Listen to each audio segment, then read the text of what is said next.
Paddington in the Garden by Michael Bond, illustrated by R.W.Alley.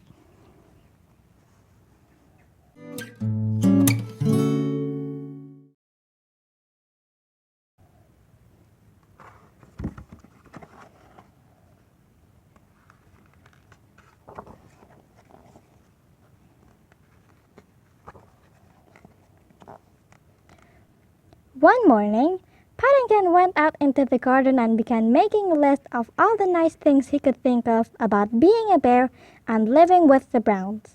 He had a room of his own and a warm bed to sleep in, and he had marmalade for breakfast every morning.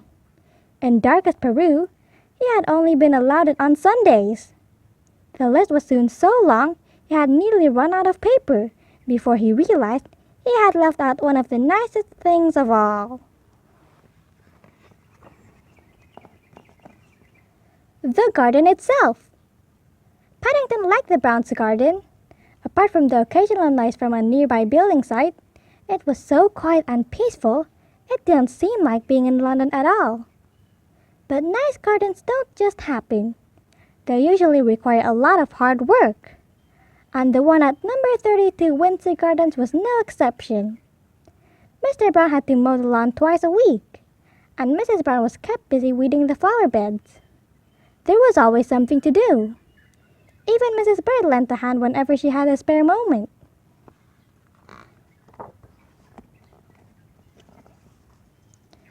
It was Mrs. Bird who first suggested giving Jonathan, Judy, and Paddington each a piece of the garden.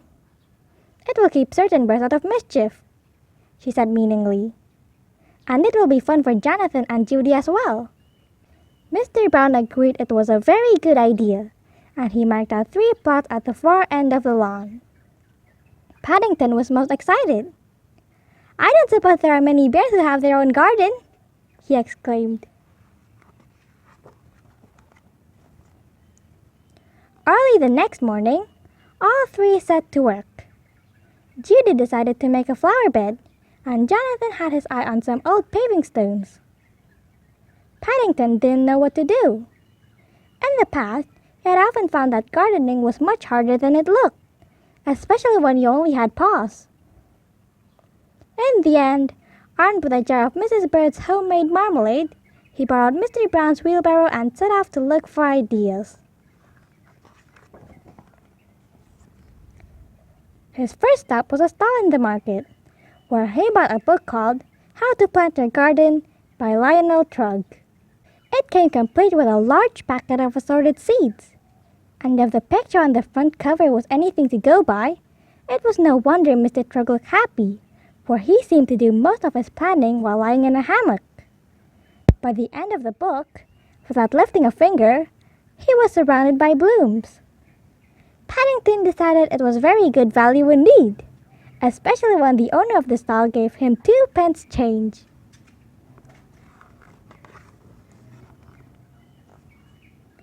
Mr. Trugg's book was full of useful hints and tips.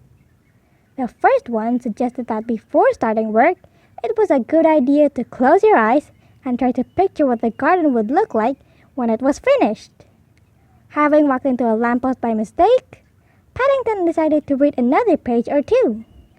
And there, he found a much better idea. Mr. Trugg advised standing back and looking at the site from a safe distance, preferably somewhere high up. He knew just the spot.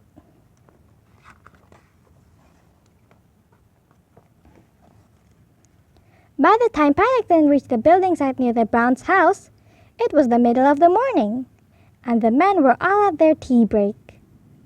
Placing his jar of marmalade on a wooden platform for safekeeping, he sat on a pile of bricks for a rest while he considered the matter.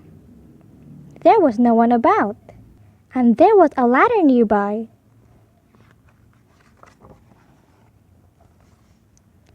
Mr. Trugg was quite right. The Browns' garden did look very different from high up. But before he had time to get his breath back, Paddington heard the sound of an engine starting up. He peered through a gap in the boards. As he did so, his eyes nearly popped out. On the ground just below him, a man was emptying a load of concrete on the very spot where he had left his jar of marmalade. Paddington scrambled back down the ladder as fast as his legs would carry him, reaching the bottom just as the foreman came around the corner. "Is anything wrong?" asked the man. "You look upset."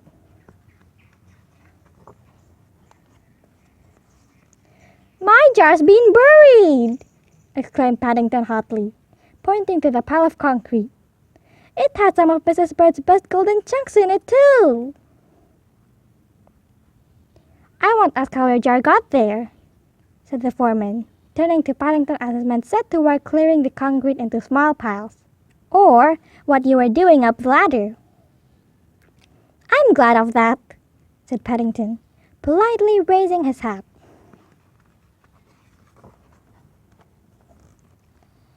Suddenly, there was a whirring sound from somewhere overhead, and to Paddington's surprise, the platform landed at his feet. "My marmalade!" he exclaimed thankfully. "Your marmalade?" repeated the foreman, staring at the jar. "Did you say marmalade?" "That's right," said Paddington. "I put it there ready for my 11th. It must have been taken up by mistake. Now the top's come off."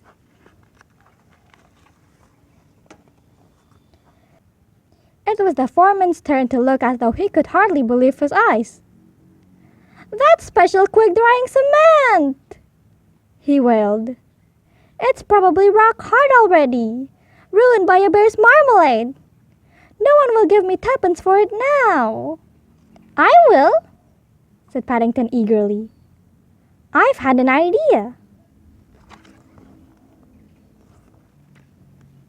Paddington was busy for the rest of the week.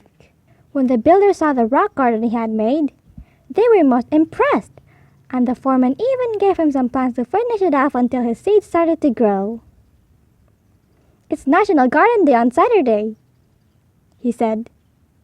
"There are some very famous people judging it. I'll spread the word around. You never know your luck."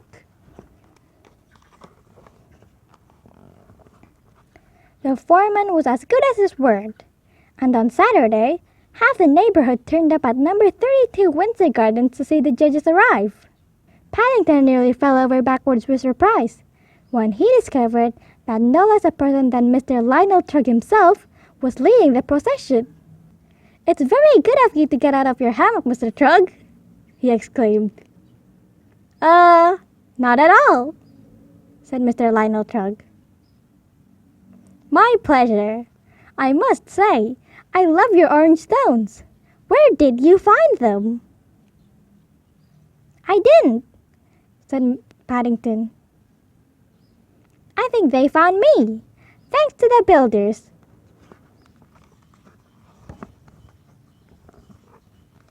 "Congratulations," said Mr. Trugg, as he handed Paddington a gold star. "It's good to see a young bear taking up gardening. I hope you will be the first of many." "Who would have believed it?" said Mr. Brown, as the last of the crowd departed. "You must write and tell Aunt Lucy all about it," said Mrs. Bird. "They'll be very excited in the Home for Retired Bears when they hear the news." Paddington thought that was a good idea, but he had something to do first.